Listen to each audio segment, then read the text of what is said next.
महाभारत, जो हर कोई जानता है, महाभारत बहुत ही ज़्यादा प्रसिद्ध युद्ध रहा। जो महाभारत से जुड़े बहुत सारे प्रमाण और जगहें बहुत ज़्यादा मिलती हैं। आज हम आपको उनके बारे में बताने वाले हैं। सबसे पहली उज्जैनक मंदिर, जो कि नैनीताल में स्थित है। जो उज्जैनक मंदिर था, यहाँ पे गुरुवंश के बच्चों ने अपने शिक्षक गुरु द्रोणाचार्य के मार्गदर्शन से तीरंदाजी की कला में महारत हासिल की थी। जो उनके शिक्षक थे गुरु द्रोणाचार्य, उन्होंने पांचों पांडवों को तीरंदाजी की कला की शिक्षा दी, जिसमें वो बहुत ही ज़्यादा कुशल रहे। दूसरा हमारे पास आता है बाणगंगा। जो बाणगंगा था, ये वो जगह है जहाँ पे भीष्म पितामह ने अपनी प्यास बुझाई थी।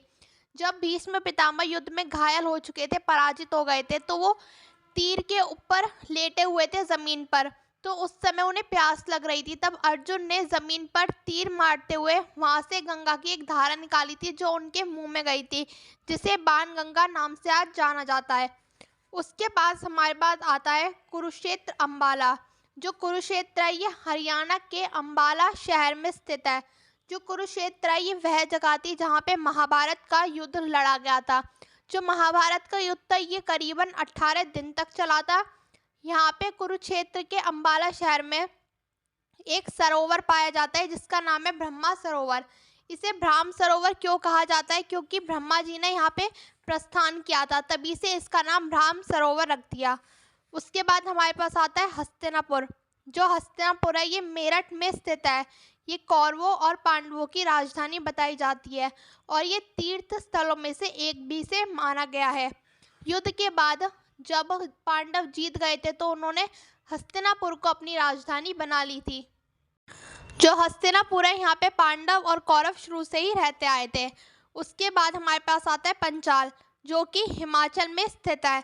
जो पंचाल है, एक बार पंचाल के राजा को अयोध्या के राजा से हमले की खबर मिली थी, तो उन्होंने कहा कि उनके 5 पुत्र ही इस युद्ध को लड़ने के लिए काबिल हैं, तभी से इसका नाम पंचाल पड़ गया। तो जो पंचाल है, वहाँ पे एक पुत्री का जन्म हुआ था, द्रौपदी, जो द्रौपदी की बेटी है, उनका नाम भी पंचाल ही था, इसलिए इसका नाम पंचाल देश रखा गया। उसके बाद हमारे पास आता है इंद्रप्रस्थ। जो इंद्रप्रस्थ है, ये न्यू दिल्ली में स्थित है। सबसे पहले हम जानते हैं, जो इंद्रप्रस्थ है, इसे खानप्रस्थ कहा जाता था, क्योंकि यहाँ पे कोई भी पेड़ पौधे घास वगैरह कुछ भी नहीं थे, कोई यहाँ पे रहता भी नहीं था। फिर पांडवों ने यहाँ पे इंद्रप्रस्थ बनाया, बहुत ज़्यादा बड़े बड़े महल बनाए थे, जो एक सुंदर भूमि बन गई थी, इसलिए इसे इंद्रप्रस्थ नाम रखा गया। जो इंद्रप्रस्थ है, इसकी रचना बहुत ही सुंदर की गई थी। विश्वकर्मा के भक्तों के वास्तुकार ने इसका डिज़ाइन किया था, जो बहुत ही ज़्यादा सुंदर है। आज इंद्रप्रस्थ को भूमि राज के दिल्ली का एक पुराना किला भी माना जाता है। उसके बाद हमारे पास आता है द्वारका।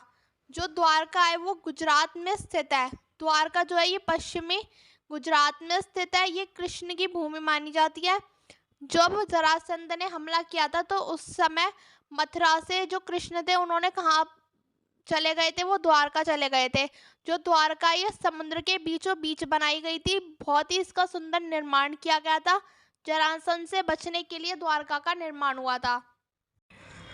ऐसा माना जाता है कि समुद्र तट पर आज भी द्वारका के अवशेष पाए जाते हैं, जहाँ ये द्वारका बनाई गई थी। खोजियों के अनुसार उसके बहुत से अवशेष मिले भी हैं अभी तक। और यही सारे थे जो महाभारत से जुड़े प्रमाण थे, हमने आपको बताए। और भी बहुत सारे प्रमाण हैं।